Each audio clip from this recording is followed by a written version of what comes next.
Welcome to The Explainer. Today, we're jumping into a short but seriously chilling story. It's all about what happens when rigid, scientific skepticism crashes head-on with the supernatural. It's a story about a test of belief that comes way, way too late. Right here, this confident statement is our way in. It comes from a man of science, a man of logic, who has seen death up close more times than he can count. This one line sets the entire stage, because this man's whole worldview is about to be shattered in the most personal way you can imagine. All right, so let's get to know our main guy. Who is this protagonist? Well, he's a man pretty much defined by his experience, his logic, and his absolute unwavering disbelief in anything that exists beyond the physical world. His name is Maruti Rao, and he is the best at what he does. He's seen it all, handled the toughest cases, and he's respected by everyone. But his courage isn't just about his job. It's a whole philosophy. For Maruti, ghosts, spirits, all that stuff is just fiction, man-made stories. And this skepticism, it's not just an opinion, it's a core piece of his identity. Okay, so you've got this very stable, very rational world that Maruti lives in, but you know how stories go. Something always comes along to shake things up.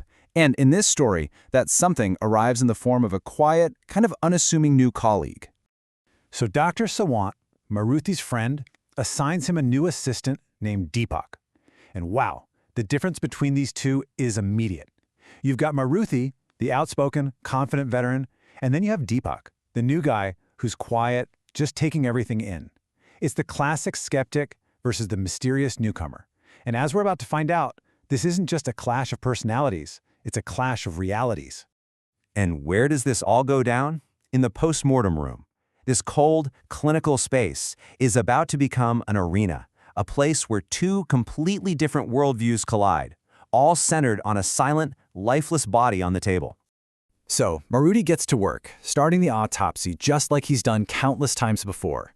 It's all routine. Step 1, Step 2, Step 3. Everything is methodical, logical, scientific. This is his comfort zone, a place of control where everything makes perfect sense. But then, the routine is just shattered. Out of nowhere, Deepak asks this calm but deeply unsettling question.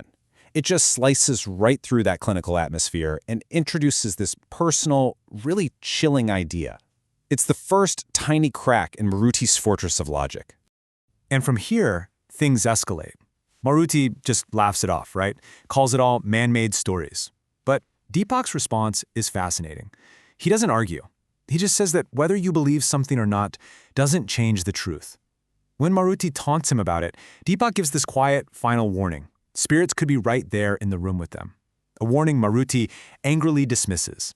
So at this point, Maruti is just annoyed. He's over the whole conversation. He finishes up the autopsy, ready to get back to his predictable, rational work. But the morgue has one final, absolutely impossible surprise waiting for him.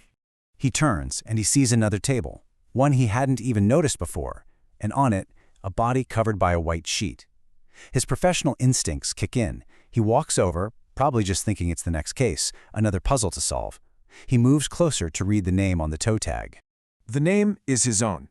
In a single, terrifying instant, the entire foundation of his rational world, everything he's ever believed, just crumbles into pure terror. The man of science is suddenly face to face with the impossible. So as Maruti is just reeling from this, totally lost in shock, the morgue door opens. And now, the final, horrifying truth of his situation is about to walk right in. It's Dr. Sawant, his friend. He walks in and explains the tragic reality. Maruti Rao died last night from a heart attack. Sawant then lays out the rules of this new, supernatural world that Maruti is now stuck in.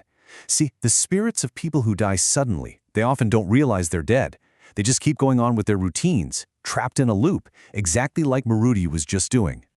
And that's when Sawant reveals Deepak's secret. His quiet, observant personality isn't shyness, it's an ability to see and communicate with spirits who haven't crossed over yet. Spirits just like Maruti. And then Deepak delivers the final, poignant line, throwing Maruti's own words right back at him. It confirms everything. The entire interaction, the lesson, the debate, the autopsy, it wasn't between two colleagues. It was between a spirit communicator and the ghost of a man who refused to believe he could ever become one.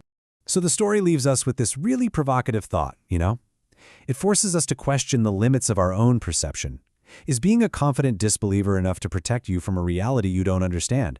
And what happens when the one piece of evidence you can't possibly deny is your own name on a tag in the morgue?